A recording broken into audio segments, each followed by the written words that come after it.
Professor Zixnax stood before the assembled group of alien students, his 4 eyes blinking in rapid succession as he struggled to contain his excitement.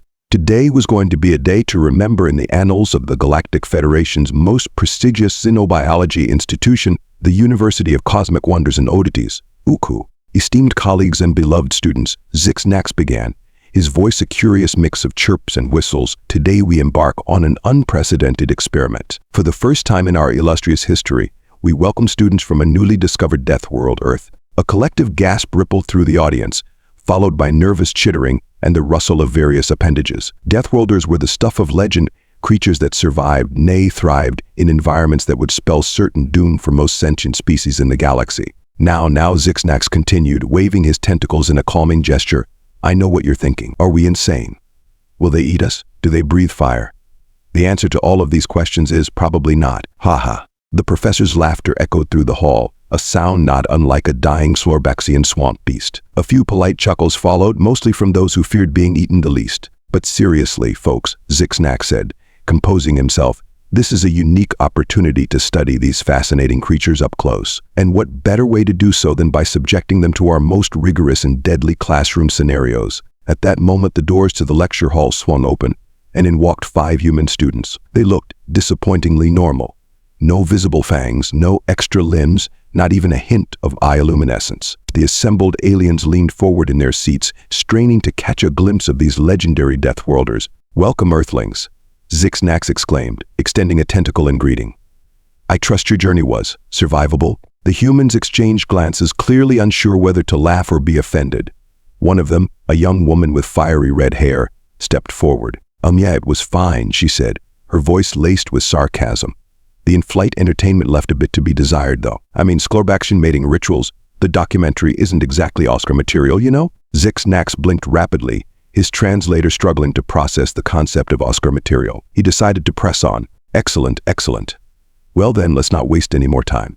Your first class begins immediately. Please follow me to the deadly jungle simulation chamber. As the humans were led away, the remaining alien students burst into excited chatter. Did you see their dull, flat teeth? One Vincorian student whispered to his friend. How do they tear through reinforced starship hulls with those? Maybe they secrete acid from their pores, his companion suggested, eye stalks quivering with anticipation. Meanwhile, in the deadly jungle simulation chamber, Professor Zixnax was briefing the human students on their first task. Simulated environment contains exact replicas of the deadliest flora and fauna from across the galaxy, he explained, his voice a mixture of pride and barely concealed glee. Your objective is simple, survive for 1 standard galactic hour. The humans looked around the lush, alien jungle with a mix of awe and trepidation. Strange, colorful plants pulsed with an otherworldly energy, while unseen creatures made eerie sounds in the distance. Oh, and one more thing, Zixnax added, almost as an afterthought.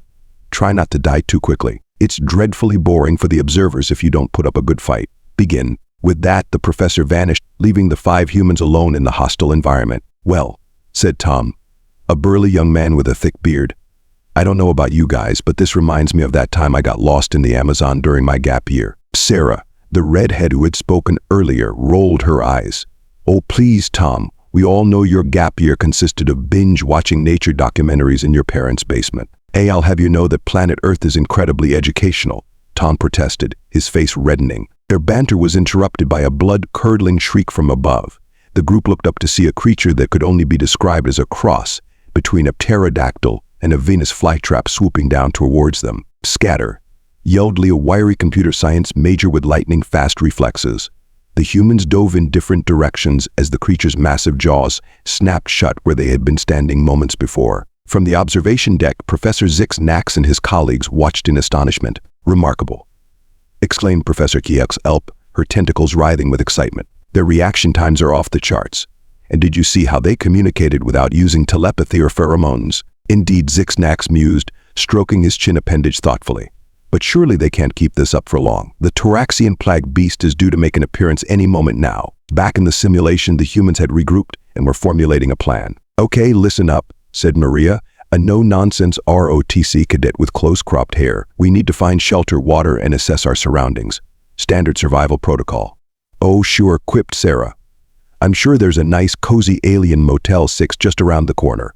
Maybe they'll even leave the bioluminescent fungus on for us. Your sarcasm is not helpful, Sarah, Maria snapped, though a smile tugged at the corner of her mouth. On the contrary, interjected Raj, a soft-spoken biology major, humor is an excellent coping mechanism in high-stress situations. It releases endorphins and... He was cut off by another ear-splitting screech, this time accompanied by the sound of something very large crashing through the underbrush towards them. Less talking, more running, Tom yelled, already sprinting away from the noise. The group took off, weaving through the dense foliage as they tried to put distance between themselves and whatever was pursuing them. Strange plants snapped at their heels, and more than once they had to duck to avoid what looked suspiciously like poison darts being fired from fluorescent flowers. From the observation deck, the alien professors watched in stunned silence as the humans navigated the deadly obstacles with a mix of quick thinking, teamwork, and what could only be described as dumb luck. Did that one just use a carnivorous vine to swing across a pit of acid? Professor Alp asked, her voice a mixture of awe and disbelief. I believe so, Zixnax replied, his eyes glued to the scene. And unless I'm mistaken, the loud one, Tom, I think, is attempting to communicate with the Taraxian plague beast. Indeed, Tom stood before the massive, tentacled monstrosity, his arms spread wide in what appeared to be a non-threatening gesture. Hey there, big fella, Tom said, his voice surprisingly calm given the circumstances. You're just a big softy, aren't you? Yes, you are. Yes, you are. To the utter astonishment of everyone watching, the plague beast's aggressive posture slowly relaxed. It cocked its eye stalks to one side, regarding Tom with what could only be described as curiosity. Is he petting it? Lee asked incredulously. Sheesh, Sarah hissed. Don't jinx it. Miraculously, Tom's approach seemed to be working. The plague beast allowed him to scratch behind what passed for its ears, emitting a sound that was half purr, half gurgle. Unbelievable, Zixnax muttered. The Toraxian plague beast has decimated entire civilizations, and this Deathworlder is treating it like a common house pet. As the hour wore on, the humans continued to surprise and impress their alien observers. They fashioned tools from the environment, used their knowledge of Earth's ecosystems to identify potentially edible plants, and even managed to create a crude but effective shelter using fallen branches and large leaves. You know, Sarah said as they huddled in their makeshift camp, keeping a wary eye out for more dangers. This isn't so different from that time we all went camping in Yellowstone. Ah yes, Raj nodded sagely. I remember well. The constant fear of bear attacks, the ever-present threat of geysers erupting beneath us, the looming possibility of the supervolcano deciding it was time for Earth's next extinction event. Good times. The group shared a laugh, the absurdity of their current situation not lost on them. Hey, Lee piped up, do you think these alien plants have any hallucinogenic properties? Because I swear that tree over there just winked at me. Lie, Maria said sternly. We are not going to start experimenting with alien drugs. We're here to learn, remember. Spoilsport, Lee muttered, but his eyes twinkled with mischief. As the final minutes of the hour ticked away, the simulation threw one last challenge at the humans. The ground began to shake violently, and the air filled with an ominous rumbling. Earthquake? Tom suggested hopefully. Worse, Raj said, pointing at a nearby mountain that was now spewing molten rock into the air. Volcano! The group sprang into action without hesitation. Sarah and Lee quickly gathered their makeshift tools and any useful materials they'd collected. Tom, much to everyone's surprise, managed to convince the Troxian plague beast to give them a ride. All aboard the Tentacle Express, he shouted, helping the others climb onto the creature's broad back. As rivers of lava began to flow through the jungle, setting the alien floor ablaze with multicolored flames, the humans clung to their improbable mount. The plague beast, sensing the danger, took off at a speed that belied its massive size. From the observation deck, the alien professors watched in slack-jawed amazement as the humans not only survived, but seemed to be genuinely enjoying the chaotic ride to safety. This is unprecedented, Professor Lepp stammered. They've turned one of the deadliest creatures in the galaxy into a mount. And are they laughing? Indeed, as the plague beast leaped over chasms of bubbling lava and ducked under falling, flaming trees, the human shouts of alarm had transformed into whoops of exhilaration. Woohoo, Sarah yelled, her red hair streaming behind her like a banner. Take that, Space Mountain. This is a real thrill ride. As the final seconds of the hour ticked away, the plague beast carried its human passengers to the top of a tall hill, safely above the encroaching lava flows. The simulation faded away, leaving the 5 humans seated on the floor of an empty chamber, breathing heavily but very much alive. Professor Zixnax entered the room, his 4 eyes wide with disbelief. I don't understand, he said, his voice barely above a whisper. That simulation was designed to challenge our most advanced xenobiology graduate students. Most participants don't make it past the first 10 minutes. The humans exchanged glances, a mixture of pride and amusement on their faces. Well, Professor Maria said, standing up and brushing herself off, I guess you could say we're full of surprises. Yeah, Tom added with a grin. That was like a walk in the park for us. Well, a park filled with acid-spitting flowers and lava, but still. Zexnax's tentacles waved in agitation. But how? You faced the deadliest creatures in the known galaxy. You survived extreme environmental hazards. You even befriended a Toraxian plague beast for cosmic sake. Sarah shrugged. Honestly, Professor, this wasn't that different from an average Tuesday back on Earth. I mean, have you seen our Australian colleagues in action? Now that's scary. The other humans nodded in agreement, leaving Zexnax even more baffled. I think we may need to recalibrate our understanding of what constitutes a death world, the professor muttered. As news of the humans' incredible performance spread through the university, excitement and curiosity reached fever pitch. Students from all corners of the galaxy clamored for a chance to interact with these remarkable Deathworlders. In the days that followed, the human students found themselves bombarded with questions from their alien peers. And is it true that you drink liquid dihydrogen monoxide for sustenance? A gelatinous blob being asked in awe. Do you mean water? Roger replied. Yeah, we drink it all the time. It's pretty crucial for our survival, actually. The blob being quivered with a mixture of fear and admiration. Fascinating. In my culture, we use dihydrogen monoxide to polish our ceremonial osmosis chambers. The idea of ingesting it is terrifying. Meanwhile, Tom had attracted a following of young Slorbaxians who were captivated by his beard. But how do you maintain such a dense forest of keratin filaments on your face? One of them asked. Eye stalks extended in curiosity. Tom stroked his beard thoughtfully. Well, it mostly grows on its own. I just trim it now and then use some beard oil. The Chlorbaxians chittered excitedly among themselves. Truly, these Deathworlders possess powers beyond our comprehension. Sarah found herself explaining the concept of extreme sports to a group of incredulous Vincorians. So let me get this straight, one of them said, mandibles clicking in disbelief. You intentionally throw yourselves off high places for fun? Yeah. It's called skydiving, Sarah replied with a grin. It's a real rush. The Vincorians huddled together, whispering frantically. Perhaps we have underestimated the true nature of death worlds, one of them mused. As for Maria and Lee, they had been roped into giving an impromptu lecture on Earth's diverse ecosystems to a packed auditorium. And this, Lee said, pointing to a holographic image of the Amazon rainforest, is just one of our planet's many biodiverse regions. We've got deserts, tundras, mountains, oceans, you name it. Earth's probably got it. The alien students listened in rapt attention, occasionally gasping or fainting at particularly shocking revelations. You mean to tell us, a trembling gaseous entity asked, that your world contains all these varied and extreme environments on a single planet? Maria nodded.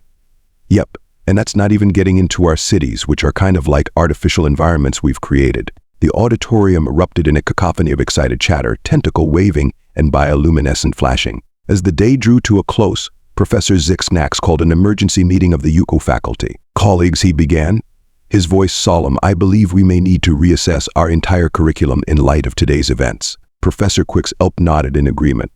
Indeed, these humans have shown us that our understanding of survival in extreme conditions is, well, rather limited. Not to mention, added another professor, a being composed entirely of crystalline structures, their ability to adapt and even thrive in situations we considered unsurveyable is nothing short of revolutionary.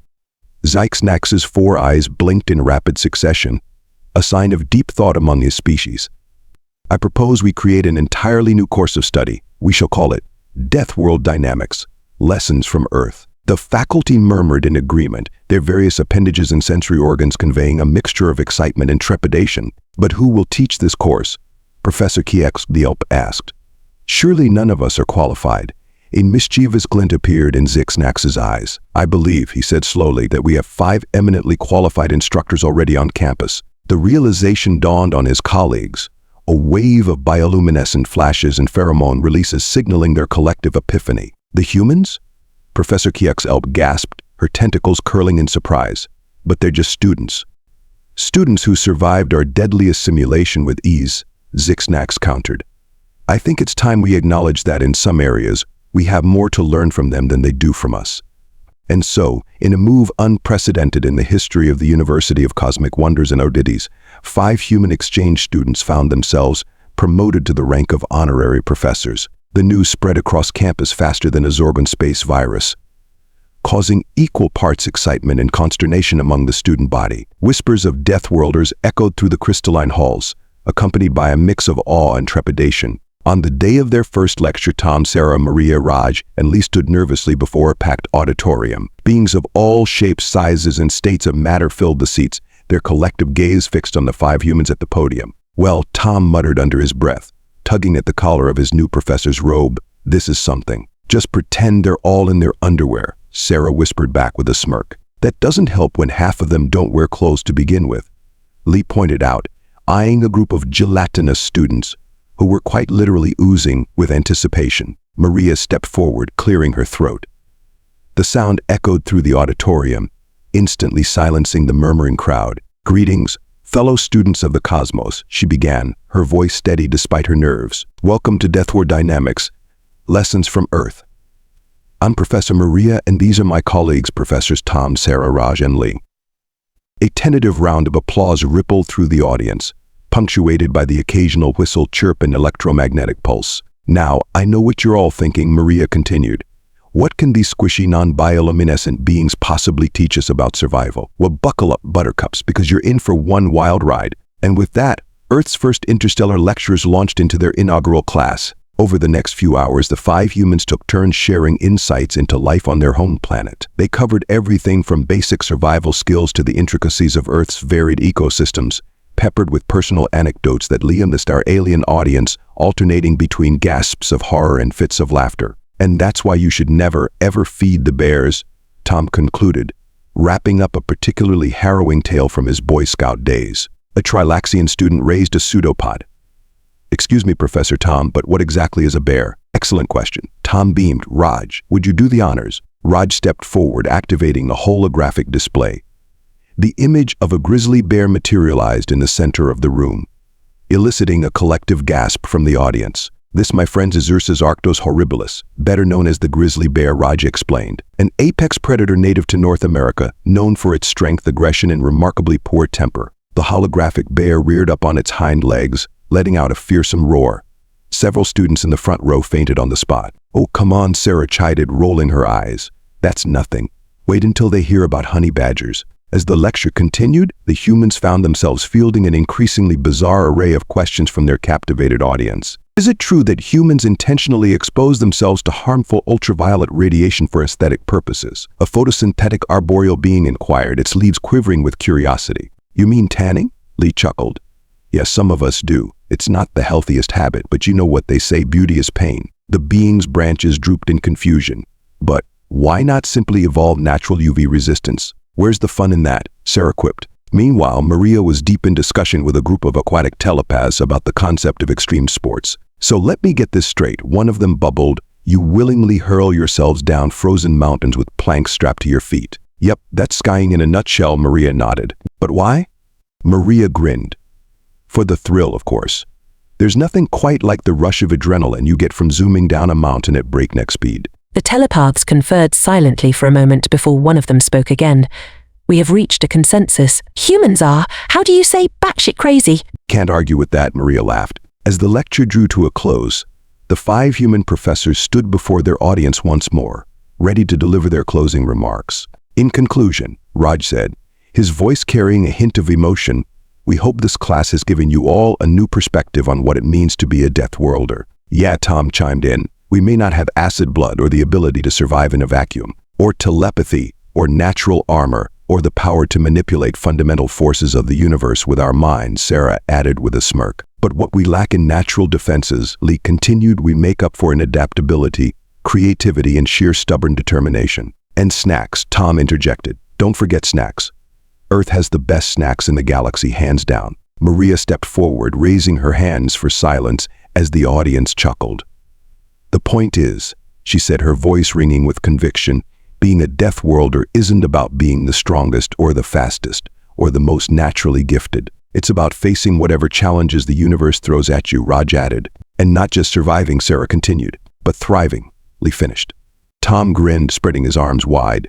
"So who's ready for some hands-on learning? I hear Professor Zix Nax has a new simulation called Extreme Earth Sports all set up for us." The auditorium erupted in a cacophony of cheers, whistles, and various alien vocalizations. As the newly minted professors made their way off the stage, they were mobbed by excited students eager to learn more about life on Earth. From the back of the room, Professor Zixnax watched the scene unfold with a mixture of pride and amusement. Well, he mused to himself, I dare say this experiment has been a resounding success. Beside him, Professor Kiexlelp nodded in agreement, her tentacles waving excitedly. Indeed, though I must admit I'm a bit concerned about the long-term effects on our student body. Did you see how many of them were asking about this Parker business? Zixnax chuckled, a sound not unlike a malfunctioning garbage disposal. My dear Kielp, I believe we've opened a cosmic can of worms. But you know what? I think that's exactly what this university needed. As the two professors watched their students file out of the auditorium, chattering excitedly about Earth and its myriad wonders and dangers, they couldn't help but feel a sense of anticipation for what the future might hold. You know, Zixnax said thoughtfully, I have a feeling that the galaxy will never be quite the same after this. Kiexlelp swiveled towards her colleague. Is that a good thing or a bad thing? Zixnax's four eyes blinked in rapid succession, a grin spreading across his face. My dear friend, I haven't the faintest idea, but I, for one, can't wait to find out. And with that, the two alien professors made their way out of the auditorium, ready to face whatever new challenges and opportunities their human students might bring to the cosmic table. Little did they know that this was just the beginning of a grand adventure that would reshape the very fabric of galactic society. But that, as they say, is a story for another day. News of the humans' exploits at the University of Cosmic Wonders and Oddities spread across the galaxy. It sparked a revolution in interstellar education and cultural exchange. Suddenly, Earth, once dismissed as a backwater death world, became the hottest destination for alien tourists and scholars alike. Intergalactic travel agencies started offering package tours with catchy slogans like "Experience the thrill of gravity" and "Survive the seasons, 4 different ways to almost die." Zillion extreme sports enthusiasts flocked to Earth in droves, eager to try their appendages at such daring activities as walking in the rain without an environmental suit and eating food that wasn't synthesized in a lab. Back at the UCWO, the curriculum underwent a radical transformation. New courses popped up like mushrooms after a rainstorm. Intro to Human Cuisine, How to Enjoy Food That Bites Back. Terrestrial Pet Ownership 101. Yes, they're trying to kill you sometimes. The Art of Small Talk, Communicating Without Telepathy or Pheromones. Extreme Relaxation, Understanding the Human Concept of Vacation. The 5 human professors found themselves at the center of an academic whirlwind, their expertise sought after by students and faculty alike. They took it all in stride, approaching each new challenge with the same mix of humor, creativity, and stubborn determination that had served them so well in that first deadly classroom scenario. Tom became something of a celebrity among the Clarbaxian students, his beard-growing abilities elevating him to near mythical status. He started a wildly popular seminar series called Follicle Follies, The Ups and Downs of Human Hair. Sarah's sarcasm and wit made her a hit in the university's newly established stand-up comedy club, where she taught alien students the fine art of humor that didn't rely on telepathic punchlines or bioluminescent visual gags. Drage found his calling in the xenobiology department, where his knowledge of Earth's ecosystems helped bridge the gap between terrestrial and extraterrestrial life sciences. His series of lectures on convergent evolution, how Earth and alien life aren't so different after all became required viewing across the galaxy. Lee's tech-savvy background made him the go-to expert for all things related to human digital culture. His course on memes, tweets, and likes navigating the treacherous waters of Earth's information superhighways consistently oversubscribed. As for Maria, her no-nonsense approach and leadership skills caught the attention of the Galactic Federation's diplomatic corps. Before long, she found herself juggling her teaching duties with a new role as Earth's first official ambassador to the stars. But perhaps the most profound change came in the way the rest of the galaxy viewed Deathworlders. No longer were they seen as merely dangerous curiosities or potential threats. Instead, humans and other Deathworld species were increasingly recognized for their unique perspectives and valuable survival skills. Intergalactic peacekeeping forces began recruiting Deathworlders for their adaptability and quick thinking in crisis situations. Research teams exploring hostile planets clamored to have a human or two on their crew. Even the notoriously risk-averse gelatinous blob beings started incorporating Deathworld thinking workshops into their corporate retreats. As for Professor Zixnax and his colleagues at the UCWO, they found themselves at the forefront of a new era in galactic education. Their willingness to challenge conventional wisdom and embrace the unexpected had paid off in ways they could never have imagined. One evening, As Zixnax sat in his office reviewing applications for the upcoming Human History, How a Species Survived Itself symposium, he couldn't help but chuckle at the strange turn his career had taken. A knock at the door interrupted his musings. "Come in," he called out, his tentacles already reaching for a fresh cup of nutrient solution. To his surprise, it was Tom who entered, his beard now adorned with small, glowing ornaments, a gift from his Globaxian admirers. "Professor Zixnax," Tom said, a mischievous glint in his eye. "I hope I'm not interrupting anything important." Zixnax waved a tentacle dismissively. "Not at all, my dear boy. What can I do for you?" Tom grinned, pulling a small, rectangular object from his pocket. "Well, the gang and I were thinking, it's been a while since we've all had a proper Earth-style celebration. So we were wondering if you'd like to join us for a little, how do I put this, extracurricular activity." Zixnax's 4 eyes blinked rapidly in succession, a sign of both curiosity and slight apprehension. "What did you have in mind?" Tom held up the object, which Zixnax now recognized as a deck of playing cards. "Ever heard of a little game called poker?" As realization dawned on the alien professor, his mandibles clicked in what could only be described as a chuckle. "You know, Tom," he said, rising from his desk, "I have a feeling this might be the start of yet another grand adventure." And with that, the unlikely pair made their way out of the office, ready to introduce the finer points of bluffing, betting, and the infamous poker face to a whole new species. As they walked down the hall, their laughter echoing through the crystalline corridors of the UCWO, one thing was abundantly clear: the galaxy would indeed never be the same again. And honestly, that was probably for the best. After all, in a universe full of wonders and dangers, who better to lead the way than those who had mastered the art of thriving in the face of adversity? The Deathworlders had arrived on the Galactic stage, and they were here to stay, one outrageous adventure at a time. Ace the cycles passed.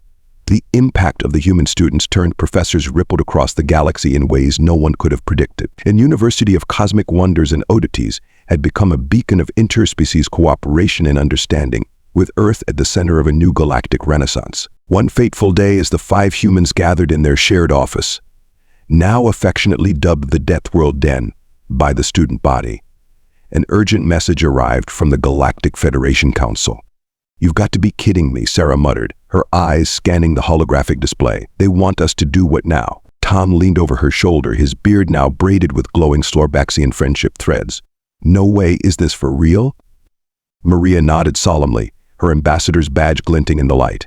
"It's real, all right. The Council wants us to lead a diplomatic mission to a newly discovered planet on the edge of the galaxy. Apparently, it makes Earth look like a vacation resort." Rajay's eyes lit up with excitement. "A planet more extreme than Earth. Fascinating. I wonder what kind of evolutionary adaptations we'll encounter there." "Yeah, well, let's hope those adaptations don't include ability to digest humans," Lee quipped, already pulling up data on his neural interface. As the reality of their new mission sank in, a mixture of excitement and trepidation filled the room. They had come so far from that first day in the deadly classroom scenario, but this was something else entirely. So Tom said, breaking the silence, "I guess the question is, are we up for one more adventure?" The 5 friends exchanged glances, years of shared experiences and inside jokes passing between them in an instant. Slowly, grins began to spread across their faces. "Oh, what the hell," Sarah laughed. "It's not like we've got anything better to do. Besides, someone's got to show these new aliens how to party Deathworld style." "I'll start packing the first aid kits," Raj chuckled.